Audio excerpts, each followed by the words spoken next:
now February, and Bertie has had a haircut, haven't you, Bert? You can now see through the fur, which is a relief. You've seen this before. Was it really a year ago? These are the shocking pink catkins on this Japanese variety of willow, Salix gracilis styla. And they really are a shocking pink. This was apparently developed for the cut flower trade in Japan, and forms a sort of arching shrub, not too big, with these extraordinary pussy catkins.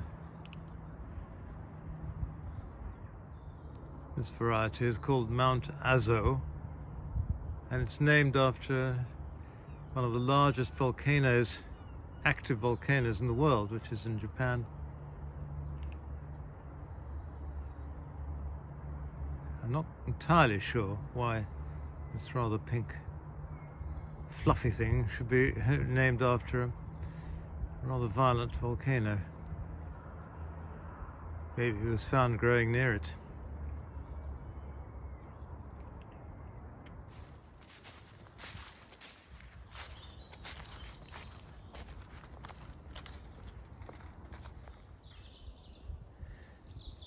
Visiting Gorwell Gardens in Cornwall, an area had been cleared and there were these two very, very tall trees with very interesting foliage, and I wonder what they were. Anyway, they turned out to be Trochodendrons, which is what this 12-year-old shrub is, but this one seems to be forming a spreading mat. But the attractive thing is these seed heads. I think they're beautiful and really quite ornamental, quite honestly. Quite apart from the typical wall of leaves in this plant, they have a kind of an oriental pagoda-like look to them in some strange way.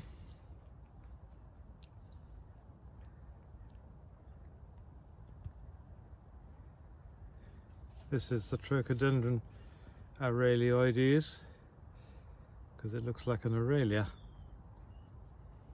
with its leaves.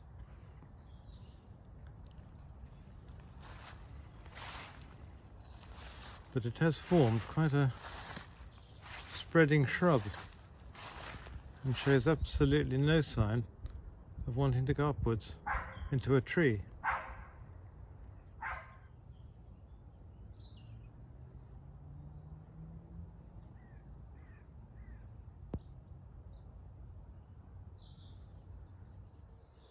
Along here we've got a couple of Cornish offerings for you. We start with this rather massive bush camellia, which has got small pink flowers and very attractive. I've seen it described as bushy. Well, bushy it might be, but my goodness, it's rather sprawling and rather amorphous in shape, so I think it's best where I've got it here, in amongst other shrubs, where it can wander about at will and flower as it does from January right through end of March. It goes on and on flowering a couple of months, 3 months. And intermingling with it down here is another Cornish one. This one is a rhododendron called crossbill. This was bred, I think, at Gorwell Castle in the 30s by J.C. Williams, and it is one of the earliest to flower in this garden. Comes out in January. but by goodness, what a straggler it is.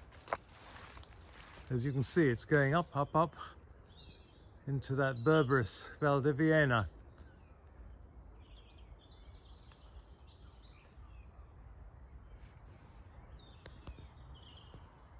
And round the back we can see the flowers a bit more closely.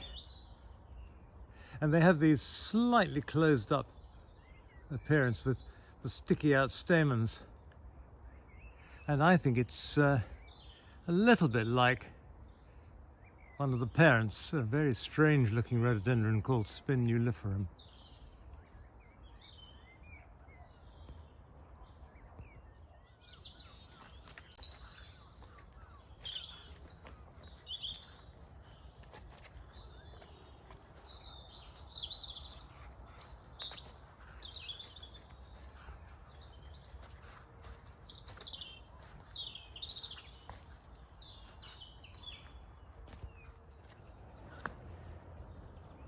Coming along here, my eye is caught by this patch of pink flowers. It's forming quite a clump. I had these from a friend of mine locally some years ago.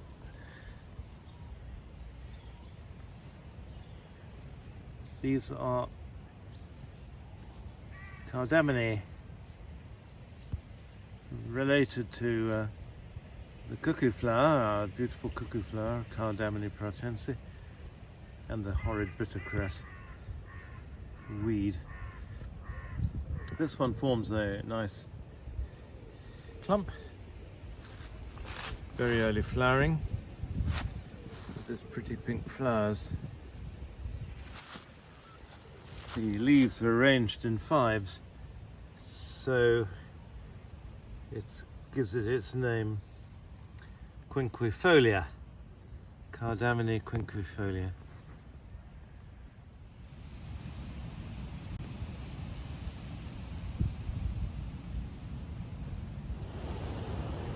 If you get tired of the snowdrops, and really this time of year one shouldn't get tired of snowdrops, I think they are beautiful early harbingers of spring. There are some slightly bigger ones and more open. But if you do get tired of them, then you can have a little change by looking at the snowflakes. Leucojum. The snowflakes have got these lovely green-tipped petals.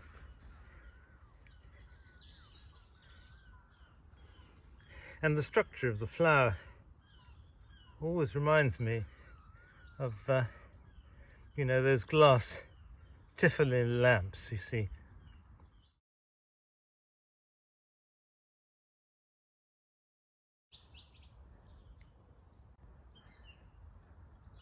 Many winter shrubs have a great smell, and this one is a case in point. Its scent pervades the garden for quite a distance. Very sweet and powerful.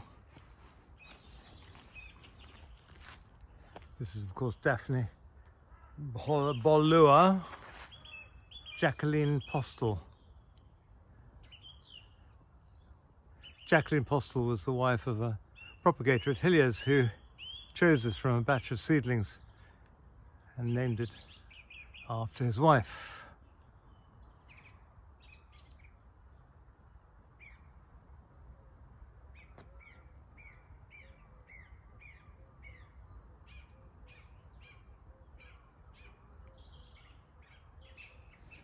Another honey-scented winter shrub, well worth planting in a sunny spot by a path where you're going to sniff it. This is a Sarcococca. I believe this is Sarcococca confusa, although it was sold to me as something else. Delicious smell, whatever the name. And these gorgeous glossy berries.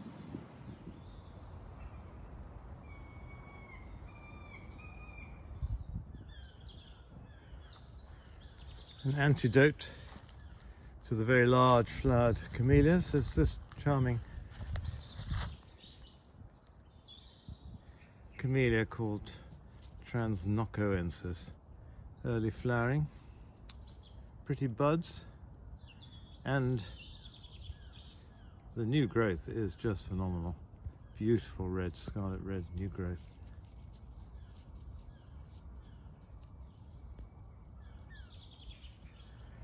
I like it to intermingle with the other spring plants. Primrose coming up here, and a purus. Spring symphony.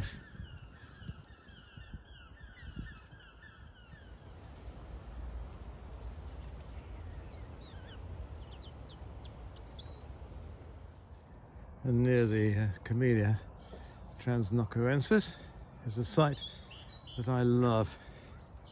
Carpet of crocuses. They may be the bog standard ones, but absolutely lovely to see them en masse and spreading and seeding happily over the years.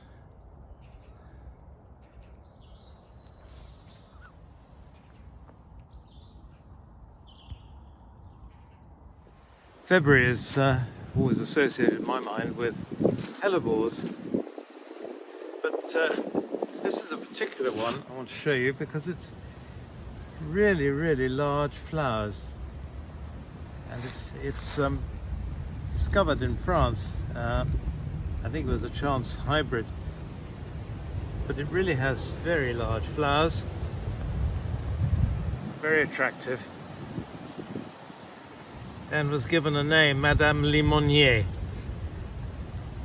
So I think she is absolutely splendid. What I've tried to do with these hellebores is to remove the old leaves before the flowers come up. Otherwise you're removing the flowers as well.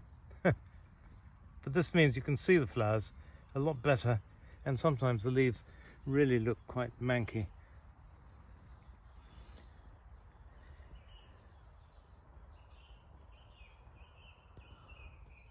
And here's another group of hellebores who had all their leaves removed in the late November, and it gives them free rein to seed and see the light, and one can admire the flowers.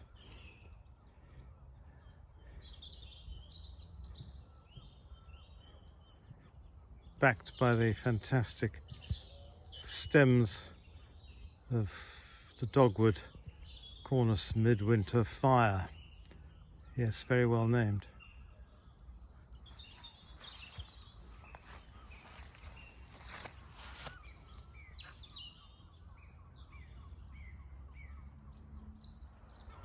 Going back, we've just got time to admire this amazing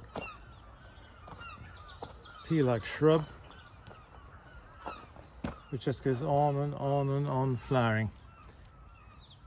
It's one I knew as Coronilla glauca citrina. Now has got an extra couple of names tacked on, which makes it impossible to remember. But it just goes on flowering right the way through the winter. A fantastic value shrub, which can be cut back if it gets too big.